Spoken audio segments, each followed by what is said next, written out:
ॐ त्र्यम्बकं यजामहे सुगन्धिं पुष्टिवर्धनं दुर्वारुकमिव वन्दनाय मृत्योर्मोक्षेयमामृता। ओं नमः शिवाय, ओं नमः शिवाय, ओं नमः शिवाय। তো বন্ধুরা দেখো, এই যে গাছে বেল ফুল ফুটেছে আর আজকে জবা ফুল ফুটেছে, দেখো কি সুন্দর।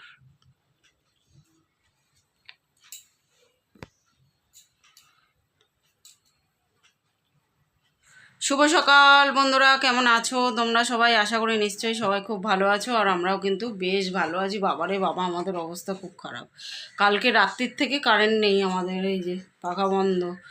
কালকে এখানে কোথায় তার পুড়ে গেছে, সে রাত্রিবেলা একটু জোড়া তাপি দিয়ে গেছিলো, প্রায় 2 ঘন্টা কারেন্ট যাওয়ার পরে এসছিলো কারেন্ট। সে তো আর আমরা জানি না, এখন জানতে পারলো বরমশাই বাইরে বেরিয়ে দোকানে গেছিলো। তো এখন নাকি সারাই করতে এসে সারাই ঠারাই হবে, তারপরে কারেন্ট আসবে, মানে এখনও 2 ঘন্টা পরে কারেন্ট আসবে। খুবই খারাপ অবস্থা। স্নান দান হয়ে গেছে, বাসি কাজকর্ম সেরে স্নান দান করে পূজা কমপ্লিট করেছি। আর আজকে গাছে 2টো ফুল ফুটেছে, সুন্দর সুন্দর ফুল। একটা বাবা লোকনাথকে দিয়েছি, একটা মঙ্গলবার আজকে যেহেতু হনুমানজিকে দিয়েছি। মুনমুনি স্নান ধান সব হয়ে গেছে, সমস্ত কাজ কমপ্লিট। বরমাশাই বাজার থেকে চলে এসছে। আজকে হচ্ছে আমার জামাইবাবুর কাজ, তো আজকে যাব। মানে আজকে হচ্ছে, কালকে ঘাট কাজ গেছে ওদের, আজকে হচ্ছে শ্রাদ্ধ, কালকে হচ্ছে মৎস্যমুখী খাওয়া দাওয়া আর কি। তো এই হচ্ছে ব্যাপার, আজকে যাব। আর দিদির ছেলের জন্য জামা প্যান্ট কেনা হয়েছে, ওগুলো আর দেখায়নি তোমাদের। আর কি দেখবে ছেলেদের জামা প্যান্ট। তো যাই হোক, আজকে যাব। বর্মশাইয়ের জন্য ছুটি নিয়েছে। তার আগে একটুখানি ঘরে আমরা ব্রেকফাস্ট করে বেরোবো। তো পরোটা আলু ভাজা করব, সেটাই এখন করে নেবো। কিন্তু প্রচণ্ড গরম, কারেন্ট নেই। কারেন্ট না থাকলে শুধু ট্যাঙ্কির জল কেন, খাওয়ার জলও ভরা যাবে না। কী করে জানবো যে কারেন্ট থাকবে না? বলে রাখবো সব।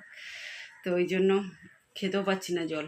দাও দাও দাও, ফ্রিজে জল আছে তা দাও, ওটা দিয়েই মজা মেখে ফেলি। আর কী করবো, ঠান্ডা জল দিই, গরম জল দিয়ে মাকে লোকে, আমি ঠান্ডা জল দিয়ে মাখি।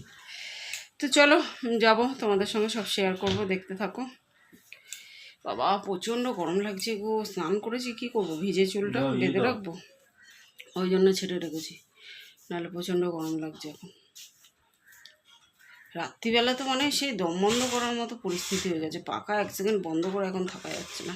পাখা 24 ঘন্টা ঘুরছে, 24 ঘন্টা। ছোলাটা পেয়েছে, ওটা চামচির তাকে আছে না, পাইনি। বরমাসে কাটবে আজ, কাটবে উনি নাকি ভালো কাটার মধ্যে। তো বন্ধুরা দেখো, এই যে বরমাসাই কাটতে বসে গেছে আলু এদিকে, আর আমি এদিকে ময়দাটা মাখছি। আর কারেন্ট নেই, জলও তো নেই, ফ্রিজ থেকে জল বার করে মাখছি, জানো, ঠান্ডা জলে মাখছি, কি অবস্থা।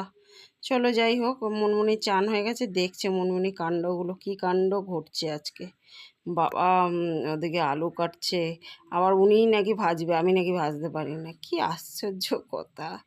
যাই হোক, আমি এদিকে পরোটাগুলো করছি, কম তেলে করব, কারণ প্রচণ্ড গরম। তো এখন তেল মশলাযুক্ত খাবার খাওয়া মানে হচ্ছে মানে হার্ট অ্যাটাকের জোগাড় আর কি, এরকম পরিস্থিতি। ওই জন্য একদম আগে পরোটাগুলো সেঁকে নিয়ে অল্প তেলে একটু ভেজে নেবো, ব্যাস হয়ে যাবে। আর উনি, বরমাশাকে বললাম তুমি ওইদিকে আলু ভাজতে থাকো, আমার দেরি হবে। তো উনি দেখো এসে ওইদিকে আলু ভাজছে, উনি নাকি ভালো ভাজতে পারে, আমি ভাজতে পারি না। যাই হোক, যা খুশি করছে। এরকম আলু ভাজা বাবা আমি জীবনে খাইনি, প্রথম খেলাম। তবে খারাপ হয়নি, ভালোই হয়েছে। তবে আমি কোনোদিন খাইনি, আমি প্রথম খেলাম। উনিও প্রথম করলো জীবনে, আর আমিও প্রথমই খেলাম এরকম আলু ভাজা। মানে একদম ঝিরঝির করে কেটে দেখো, পেঁয়াজ দিয়ে শুকনো লঙ্কা দিয়ে শুকনো শুকনো মতো আর কি ভেজেছে। আমরা ন্যাচারালি আলু ভাজা একটু মাখা মাখা খাই, আমাদের সেটাই ভালো লাগে। উনি আর কি শুকনো শুকনো একটু তেল দিয়ে ভাজা ভাজা খাবে, সেটাই ভেজেছে উনি। ও বাবা, ফাইনালি কারেন্ট চলে এসছে জানো। এই রান্না শেষ হলো আর কারেন্ট এসছে, কি গরম যে লাগছে না এখন, সে আর বলার মতো না জানো। চলো এবার খেয়ে দিয়ে নি, বাবা যেতে হবে রেডি হয়ে। পুরো জামাটা, মানে স্নান করে উঠে পুরো জামাটা ভিজে গেল, এত গরম লাগছে, এত ঘামাচ্ছে। তার মধ্যে আগুনের সামনে দাঁড়িয়ে রান্না করলাম। ও বাবা বাবা। তো বন্ধুরা এই যে রেডি হয়ে পড়েছি, সাদা রঙেরই একটা কুর্তি পরেছি আমি, আর এই যে মেয়েও একটা চুড়িদার পরেছে। টাকা এখনো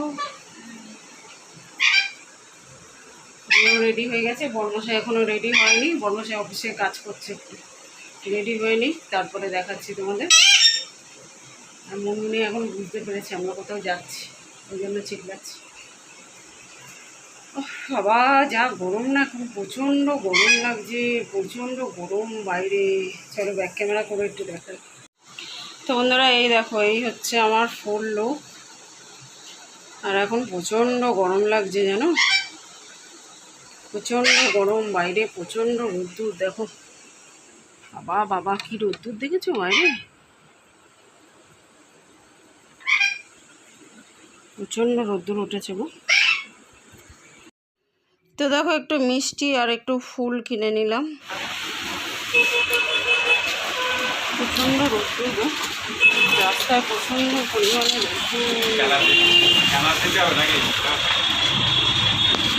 আমাদের প্রত্যেককেই হয়তো একদিন চলে যেতে হবে, হয়তো কেন সবাইকেই যেতে হবে, কেউ আগে কেউ পরে। কিন্তু এই দিনগুলোকে অ্যাকসেপ্ট করাটা মানে মেনে নেওয়াটা জীবনে সত্যিই ভীষণ কঠিন কাজ একটা। তো বন্ধুরা চলে এসছি, চলো। দিদির বাড়িতে অনুষ্ঠান হচ্ছে না, ওখানে পাশে একটা ক্লাব মতো ভাড়া নিয়েছে, ওইখানেই মানে আজকে রাতের কাজটা ওখানেই হবে, কালকে খাওয়া দাওয়া ওখানেই হবে, বাড়িতে হচ্ছে না। চলো গিয়ে তোমাদের দেখাচ্ছি। আর এই যে দিদির ছেলের জামা প্যান্ট, ফুল আর মিষ্টি নিয়ে নিয়েছি, চলো। আর তোমাদের তো বললাম একটা ক্লাব ভাড়া করেছে, আর সেখানে এই যে জামাইবাবুর ছবিটা রাখা হয়েছে, পাশেই কাজ হচ্ছে, ওগুলো আর দেখালাম না বন্ধুরা। আর তারপরে আমরা একটুখানি, ওরা খাওয়ার ব্যবস্থা করেছিল, লুচি, ছোলার ডাল, আলুর দম, দই, মিষ্টি, চাটনি, পাঁপড়, এই সমস্ত আয়োজন করেছিল। কোনো মতে একটু না বসলে দিদি রাগ করবে, ওই জন্য একটু বসে খেয়ে বাড়ি চলে এসেছিলাম, ভীষণ খারাপ লাগছিল সে, আর ক্যামেরা অন করিনি কালকে। আর আজকে হচ্ছে পরের দিন সকালবেলা, আজকে হচ্ছে মৎস্যমুখী ওদের, ওখানেও যেতে হবে, দিদি অনেকবার করে বলেছে। আর গাছে কি সুন্দর ফুল ফুটেছে আজকে, দেখো এখন কি মেঘলা ওয়েদার, একটু পরে একদম ফাটিয়ে রোদ্দুর উঠবে, মানে বছরের সবথেকে বেশি গরম বোধহয় আজকে, এত গরম, এত গরম পড়ে গেছে। আর গাছের ফুল পাড়ার একটা আলাদাই আনন্দ, তাই না? সেটা একটা হোক দুটো হোক যাই হোক না কেন। তো চলো এখন অনেক কাজ আছে, কাজগুলো সেরে পুজো টুজো দিয়ে তারপরে বেরাবো রেডি হয়ে। কালকের জামা কাপড়গুলো মানে শ্রাদ্ধ বাড়িতে গেলে সেই জামা কাপড়গুলো কেচে তারপর পরতে হয়, তো ওই জন্য কালকেরগুলো কেচে নেবো, নাহলে আজকে আবার পরবো, সেগুলো বেরাবে। অলরেডি এমনিতেই ঘরে কতগুলো জামা কাপড় চাদর ভরানো আছে, এখন এত গরম না, বিছানার চাদর 2-3 দিনের বেশি পেতে রাখা যাচ্ছে না, এগুলো তো আর প্রত্যেক দিন শেয়ার করা হয় না। তো ওই জন্য এখন এত কিছু তো কাচতে পারবো না, কালকে জামা কাপড়গুলো কেচে নেবো, বড়মাসের অফিসের জামা কাপড়গুলো কেচে দেবো। আর এগুলো কেচে জল ঝরে গেলে ঘরে মেলে রাখবো, ঘরটা বন্ধ থাকবে, তো মুনমুনি ঘরে থাকবে, তাহলে ওর কষ্টও হবে না, মানে ওই আধ শুকনো জামা কাপড়গুলো ঠান্ডা ঠান্ডায় ঘরটাও ঠান্ডা থাকবে। আমি কিন্তু এভাবে একটু বুদ্ধি খাটিয়ে কাজ করি, যাতে পয়সা খরচাও না হয় আর কাজের কাজও হয়ে যায়, মানে ঘর ঠান্ডাও হয়ে যাবে, অথচ কারেন্টের বিলও পড়বে না। তো এভাবে একটু করে দেখতে পারো। যে কোনো জামা কাপড় তো আমাদের রেগুলারের ধুতেই হয়, সেগুলো ধুয়ে হাফ শুকনো হলে ঘরে মেলে দেবে, গরমে দেখবে ঘর অটোমেটিক ঠান্ডা হয়ে যাবে। আমি কিন্তু আগে যখন অ্যাডভেস্টারের ঘরে থাকতাম তখন কিন্তু এভাবেই বুদ্ধি করে কাজ করতাম। আর এইদিকে দেখো একটা বড় হনুমান এসছে, কত বড় হনুমানটা। তো বন্ধুরা আমরা রেডি হয়ে গেছি, আর এখানে একটা হনুমান বসে আছে এই যে, আর এই যে বেরিয়েও পড়েছি আমরা। বর্মশাই কই গেল? এই দেখো বর্মশাই, ও বাবা অনেকটা মেলা হয়ে গেছে। আর আজকে কি রোদ্দুর, কি রোদ্দুর গো, বাবারে বাবা, ঘেম মানে ঘাম কিছুতে থামছে না, এত গরম আজকে, প্রচণ্ড গরম, প্রচণ্ড গরম। তো আজকে হচ্ছে দিদির মৎস্যমুখী, আমরা আজকে আর যাবো না ভেবেছিলাম, কিন্তু আজকে মানে কালকে দিদি অনেকবার করে বলছিল, খারাপ লাগছিল, নিজেদের লোক আর কি করব, ওই জন্য আজকেও বর্মশাই ছুটি নিয়েছে, যাচ্ছি, আর কি করা যাবে, এই তো শেষ কাজ, চলো। আর ওখানে ওরা কেউ ক্যামেরার সামনে আসতে চায় না, আর এরকম একটা সিচুয়েশানে নিজেদের লোক অন্য কেউ হলে দেখো তবু এটা ক্যামেরা করা যায়, মেয়েদের লোককে ক্যামেরা করাটাও উচিত না। তো ওই জন্য আর ক্যামেরা করিনি কালকে খুব একটা। আর কালকে বাড়িতে এসে এত কম লাগছিল আর ক্যামেরা অন করতে পারিনি। তো চলো আজকে আবার সমস্ত কাজ বাজ সেরে, দুপুরেই তো এই সমস্ত কাজগুলো হয়, দুপুরে ওই জন্য যাচ্ছি। এখন ঘড়ির কাটা 1টার ঘরে। চলো এসে ওখানে গিয়ে দেখাচ্ছি।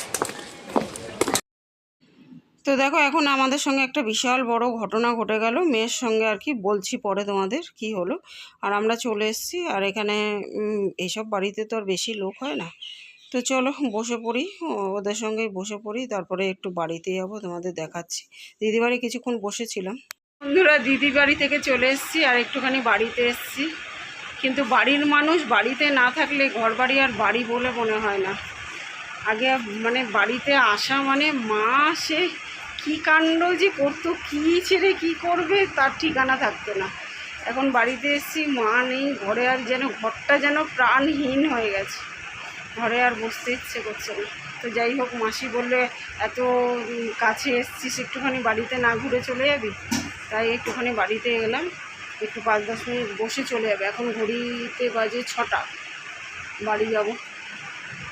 আর মেয়েটার আজকে রাস্তায় কী কাণ্ড হয়েছে যেন, আজকে বোধহয় মানে গরমে সব থেকে বেশি গরম ছিল, আর প্রচণ্ড রোদ্দুর উঠেছিল। সকালবেলা আসতে গিয়ে বাস স্ট্যান্ডে যেন মাথা ঘুরে পড়ে গেছে মেয়েটা আমার, পড়ে গিয়ে নিচে ইট ছিল, আমি আর ওকে সামলে রাখতে পারছি না, শরীরটা ছেড়ে দিয়েছে তো। আর ইটের মধ্যে পড়ে গিয়ে পা কেটে কি অবস্থা যেন, হাঁটু মাটু কেটে, তারপর বসিয়ে ঠান্ডা জল কিনে মাথায় ঢেলে চোখ মুখ ধুয়ে কী অবস্থা। তারপর বললাম চ বাড়ি চ, আর যেতে হবে না। তারপর বললো না মা এখন একটু ভালো লাগছে চলো। আর এটাই শেষ কাজ, দিদির কাজ। কালকে বারবার বলে দিয়েছি, এখন যদি নাও আসি সেটাও মানে খারাপ দেখায় একটা। অন্য কারোর হলে ঠিক আছে, নিজেদের লোক।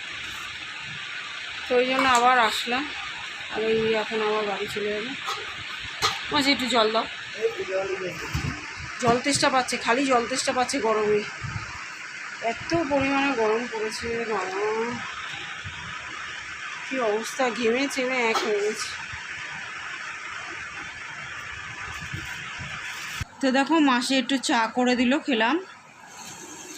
আর এই তো বন্ধুরা আমরা বাড়ি চলে এসেছি। এখন বাজে 9:30 বাজে।